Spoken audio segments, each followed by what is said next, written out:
गेल्या 3-4 वर्षापूर्वी आपण सैनिक कृतज्ञता सोहळा घेतो, सगळे मान्यवरांचा त्याला खूप मोठं पाठबळ मिळतं आणि डॉक्टर नाईक सरांसारखा माणूस पाठीमागे असल्यानंतर आपल्याला भीती कशाचीच नाही. त्याच्यामुळं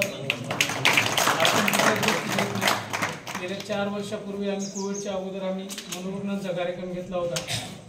तो कार्यक्रम पुढं कंटिन्यू करायचा की अजून नवीन काही करायचं असा विचार चालला होता.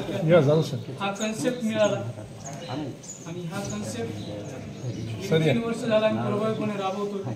3 वर्षामध्ये 20 जवानांच्या कुटुंबियापर्यंत प्रत्यक्ष आम्ही पोहोचलो आणि आजच्या दिवशी डायरेक्ट 20चा आकडा घेतलाय, म्हणजे टोटल 40 होत आहेत आणि जिल्ह्यातल्या प्रत्येक कुटुंबापर्यंत पोहोचण्याचा आमचा मानस आहे. दरवर्षी दिवाळीला आपण काहीतरी करतो त्याच्यापेक्षा असं काहीतरी करून आपण दिवाळी साजरी केली पाहिजे असा छोटा कन्सेप्ट. माझा भाऊ अर्जुन हा सैन्यामध्ये आहे आणि ते फक्त सणावाराला पण नसतो की म्हणजे मनात प्रत्येक वेळेस हे वाटतंय म्हणून आपण ते एकटाच नाही तर सगळेच भाऊ आपले म्हणून हा एक कार्यक्रम घेण्याचा विचार करतो. याला सगळ्या मान्यवरांचा सपोर्ट असतो कारण एकट्याने कुठलाही कार्यक्रम होत नसतो.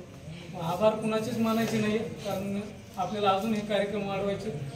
जास्त काय बोलता येत नाही. धन्यवाद.